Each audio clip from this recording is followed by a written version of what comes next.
I'm Yes. drowning. Will you help me? Well, I think we will all have to help ourselves or help ourselves together Yeah. and better prevent this to happen. Yeah. My project is about the rise of the sea level, and I had the idea that when I applied for Assens, that I would be close to the shore. But when later on I realized that was not the case, so I thought I have to make the water myself. So I attached a lot of blue strings, Yeah. giving the idea of the water, and by walking in from that side this way, you're going into the water and you're entering an underwater world, Yeah. and you might be drowning. Yeah. And that's what's happening in the world. It's what's happening in the world. Yeah. And I'm from Holland. Yeah. And we know how to deal with the sea. A third of our country is below sea level. Yeah. So we have dikes and dunes all around the country. And I was interested to see how it would be here in Fyn. Yeah. And when I arrived here and I cycled round along the coast, I thought, well, not so much of a problem. After a few meters, the ground is high enough and the water is not coming in. But having a closer look, I realized that also over here, if the water rises, and especially if storms get stronger because of climate change, that water is actually coming in. Yeah. And that even in Assens, Yeah. the water is coming in. Yeah. And it may be more acute even here in Denmark than it's in the Netherlands, because we know we have dikes that protect us for floods. So we should do something about it. Yeah. And when it comes to sea level rise, you can take all kind of measures to protect the country Yeah. and protect the people, and I think you should do that, and there are plans. Yeah. But to me, it's more important to prevent this to happen. Yeah. I came with an idea about the rise of the sea level, but I had no idea how to make that visual. So I cycled and I walked and I swam, and I knew how seaweed looks, but I didn't know that seaweed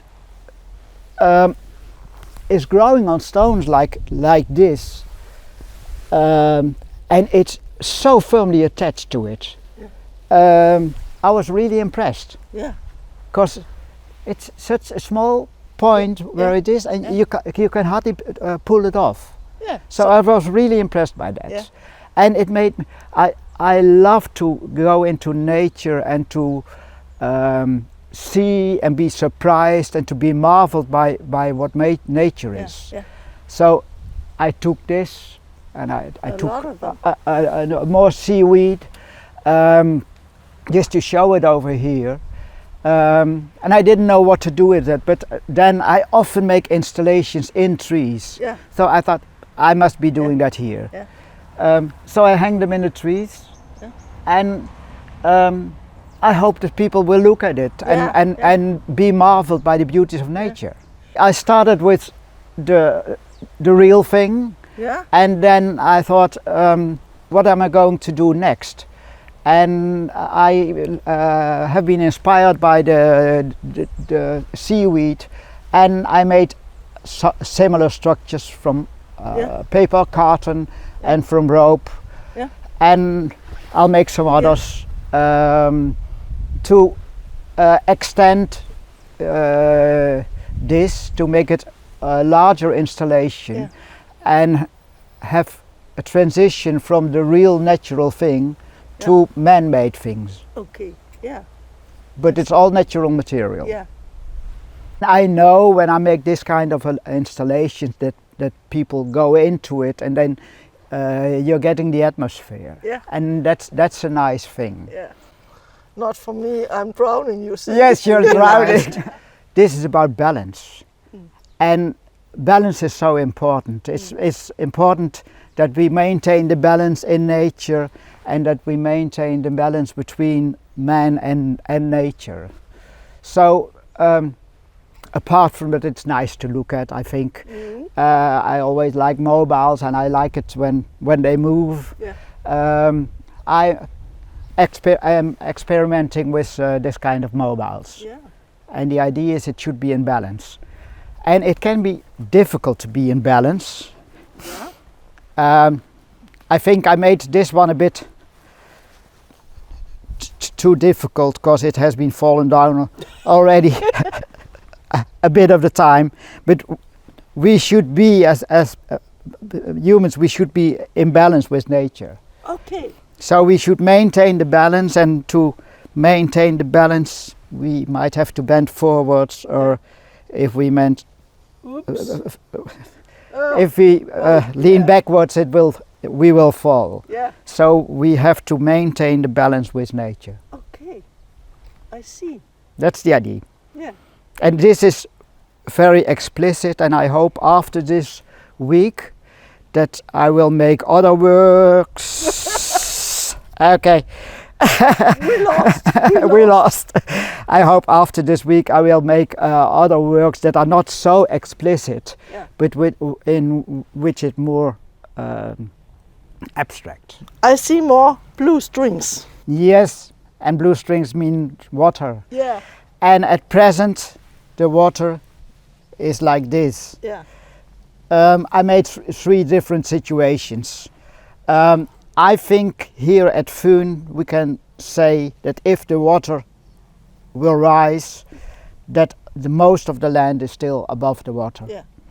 And there will be some parts that will be flooding. Yeah.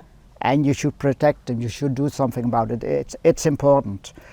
Yeah. I come from the Netherlands and we live behind a dike. Yeah.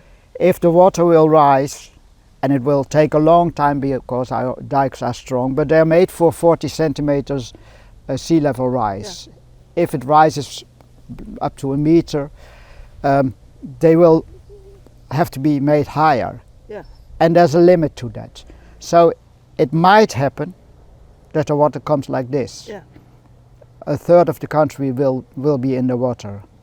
And I think there are other countries, and in my head I have Bangladesh as a country in the south that's very low lying, and if the seawater rises it will come in. It's a poor country and they won't have the money to do something about it. So the people will have to move away from the water. Yeah. So what I'd like to do is ask people who come here to say where they think they are living. Okay. And I think most of the people will be doing this. Yeah. Oh. So that's my idea. If the water rises too much, then people will be moving. Yeah. And we should prevent that to happen, because it's not good when people have to leave their places. And I hope we from the Netherlands don't have to come to Fyn, because Holland is too full. And I hope the people from the Bangladesh don't have to come to Fyn or to Holland. Yeah. Because this is what's going to happen then, I'm afraid. This is what's actually happening. That people who are drowning, yeah, or who have to move, that they are asking, are we allowed in? No. And we don't want them in. So we say stop. Yeah. So I'm afraid that this will be happening if it may not be now, but in some generations, a lot of migration will come. Yeah. And I think it's so important to prevent this to happen. Yeah. And to prevent climate change, because the cost of not preventing it is so much higher than the cost of doing something by now. So I made it visual in this way, and this also is very explicit, and I'll think about other ways to visualize it. Very, very interesting. Okay. And understandable. Mm-hmm. Thank you very much. You're welcome.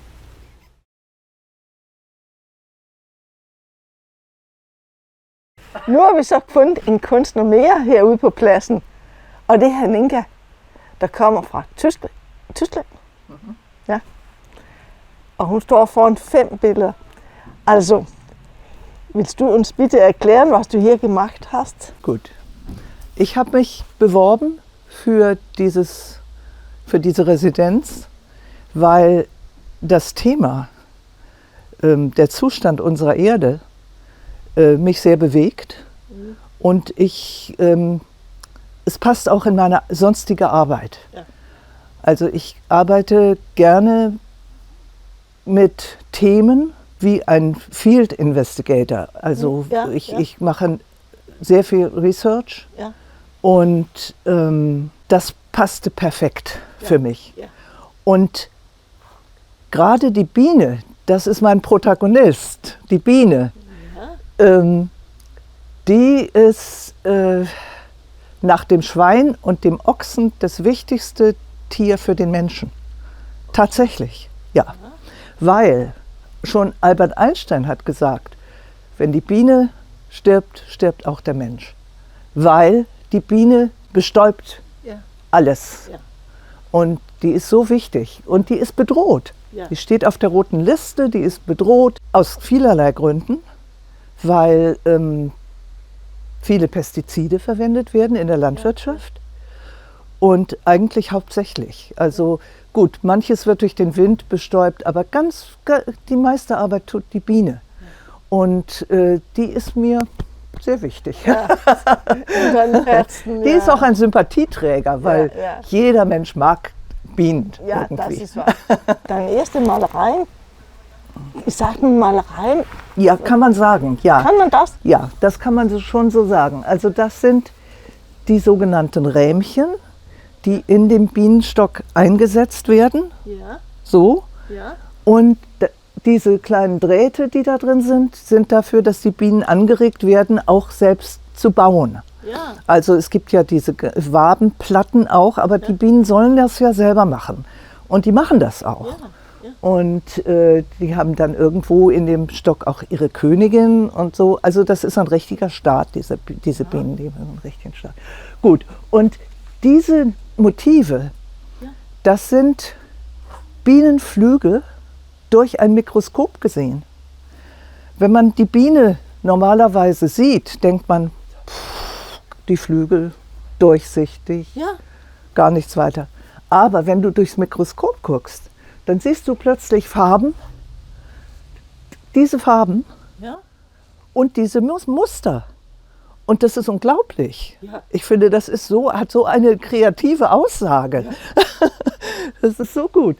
Und ich habe das selbst gesehen und habe das abfotografiert und habe danach, also nicht 100%ig 1:1, aber so gearbeitet und dann eben mit der alten Technik Enkaustik. Enkaustik ist eine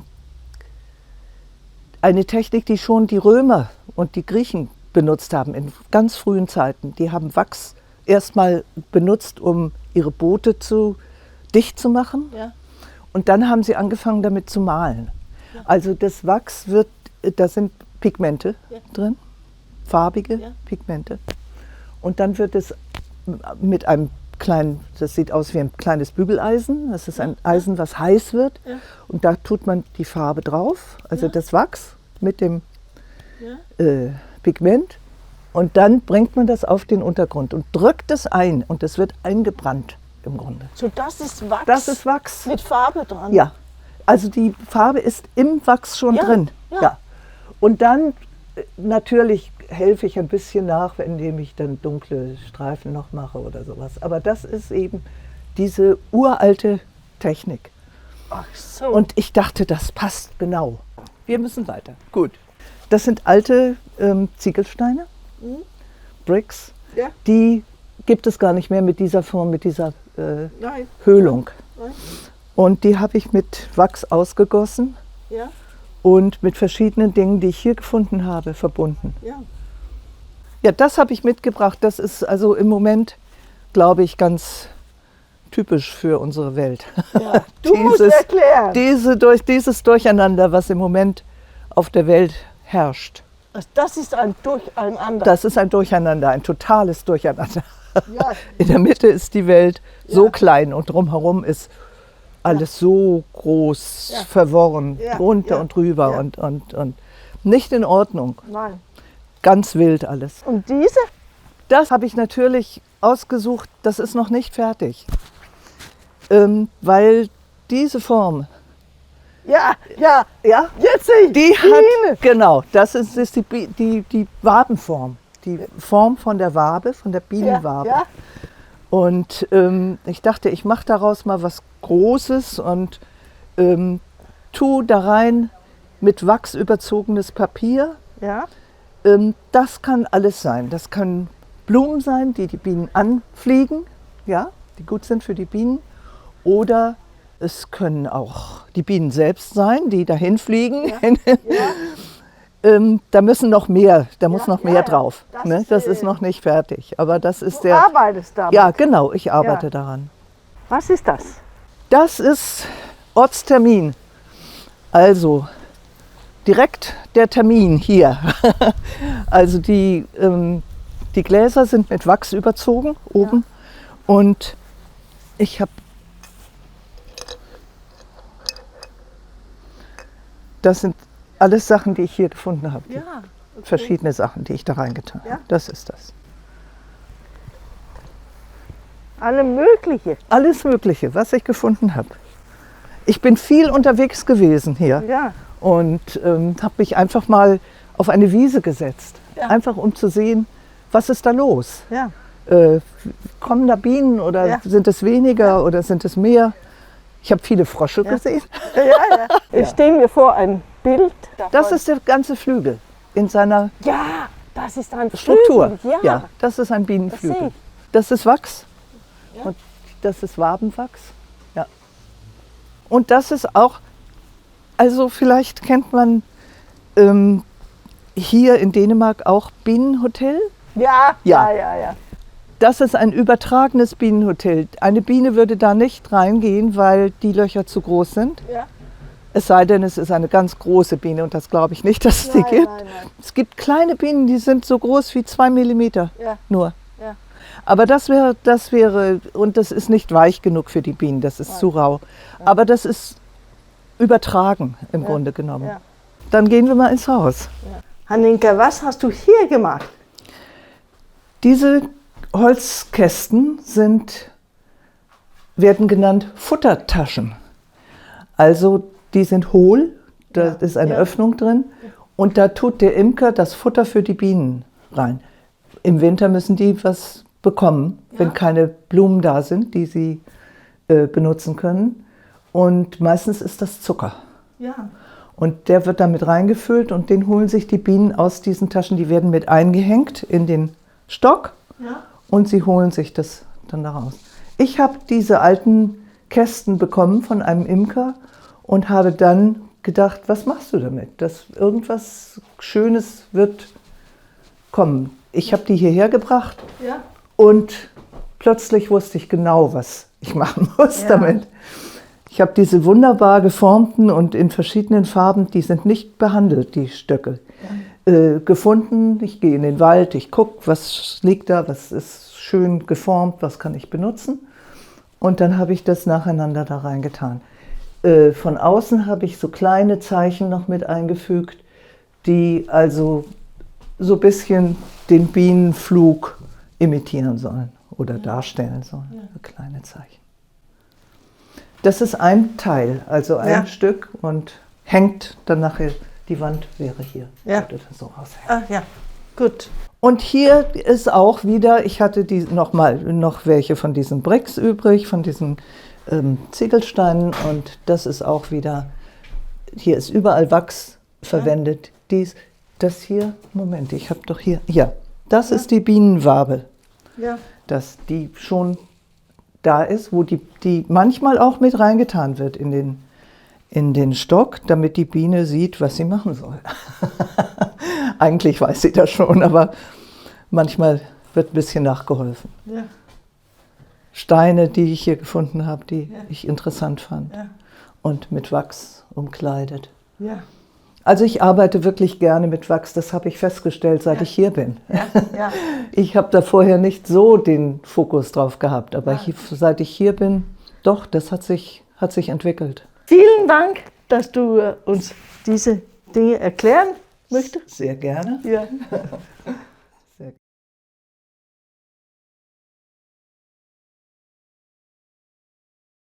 Emma from Scotland. We're standing in front of your first work here. Yeah, so this is made with lime mortar, which you called Merkel. Myrtle. And I initially wanted to use this because it captures carbon, which is contrasting to what cement does, which releases carbon into the air. So it's a very natural material, and it's also what's used on a lot of the traditional buildings in Denmark, and in this kind of landscape. So I was interested to try and use it without any structure and on its own. So the only thing that gives it structure is by putting in some grasses and plant material. Everything else is just fully lime mortar, which is quite difficult because it's very brittle. Yeah. And you said that it reminded you of a thing in caves. Yeah, so I started with these discs that I then kind of put together as a tower or a pillar, and as it grew it reminded me of stalagmites, which is natural drippings from the top of a cave with the calcium deposits slowly build up a natural kind of pillar or tower, and they're really beautiful, amazing objects, but they come from the calcium that is in the rock formation. And I had been reading about how the habitat loss that you have with plants is due to calcium loss in the soil from pesticides or from overweathering and climate change.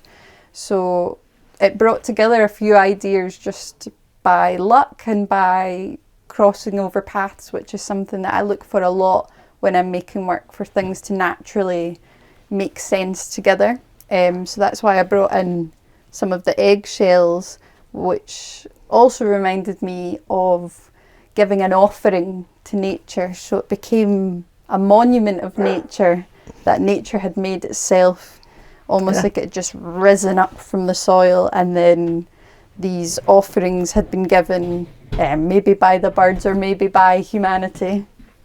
Ja, fra drøbstenshuler med stalaktitter går vi over til ofringer. Og så kommer du, then you start thinking about old traditional weaving things. Yeah, so when I had looked at the offerings, it made me think, suddenly as I started going around the landscape and cycling and travelling around Assens a bit more, I noticed that it's harvest time, and I started thinking about how special harvest is, and it used to be a time that we would give offerings and that we would get the gifts from nature being really bountiful, and there would be a lot of superstition, and things we would make like straw and corn dolls and idols, and the designs of them are so intricate, really amazing kind of weaving and craft, and there's a loss between craft and art and nature now that's broken. It used to carry a lot of stories and histories, and it's been lost, or it's a bit more not looked on as special as it used to be. Right. Yeah. Something we should be grateful for. Yes, definitely. Yeah. So these hanging elements are, I guess, harvest idols that I would call them. So this is when I start to think more about things that would be objects or motifs or emblems, icons that symbolise harvest and this mysticism. So everything started to become quite mystic and ritualistic that I was making, because there is something mystical about nature, that it has its own life, and we other nature by calling it nature means it's separate from us, even though we're a part of it. So I've been trying to make a connective rope, which is why I've been making a lot of rope. Yeah, and these you also called altars. Yeah, that's why I've kind of, I've risen them up and given them their own space so that they became something to be risen and something to be elevated, and something that you can come and give offering to or spend time with the way you would at an altar.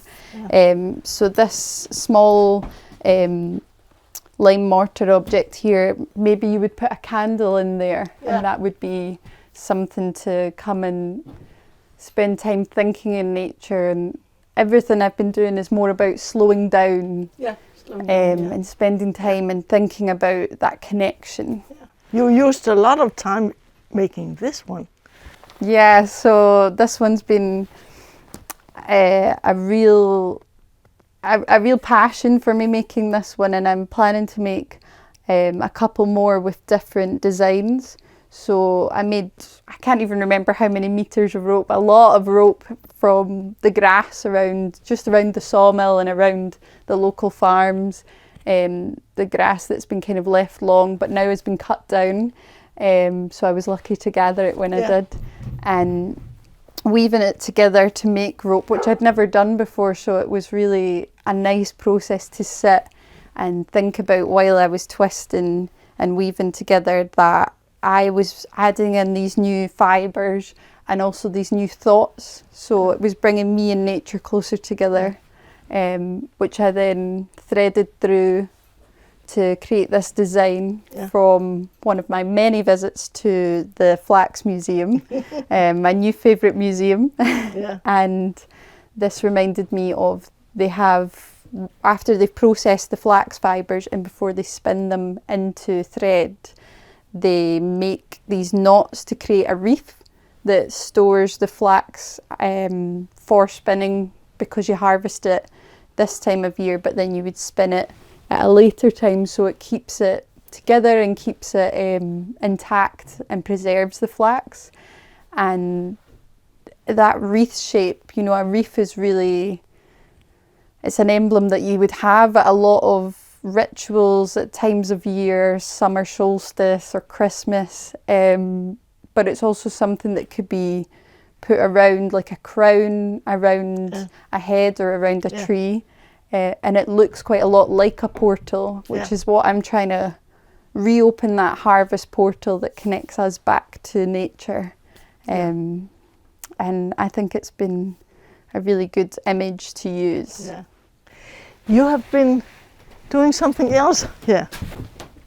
Yep, so this is another mini visit to the Flax Museum, and they have these amazing pattern cards from the jacquard looms that they use there, and they're just cardboard, so quite often they need replaced, where they'll take the card and make a copy of it, and then they use the broken old cards for just bits and pieces, like making a box together. They'll put them to use, but I was lucky enough for them to give me this real piece of history. So I've then taken that and rolled it into some of the local clay that I got from... Så har du lavet den i ler, ja? Yeah, clay. from strøjerler. Strøjerler. And I've put this to make a relief as well as an object that's got the holes, and the light will shine through there really beautifully. So that brought this over to making some forms that would hold some of the plant fibres that I've been using.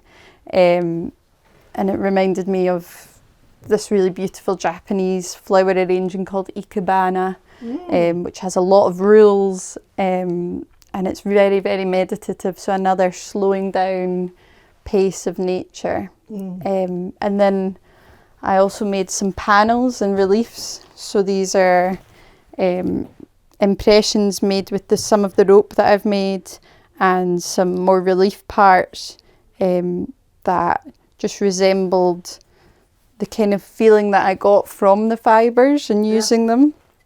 And that led me on to what I've been working on now, which is another kind of pillar inspired by the shape of the stalagmite style work. And these have yet to be fired, which is why they're not all stacked together. So once they've been fired, they'll stack about this high, and then the holes in the back here I'll tie some rope around.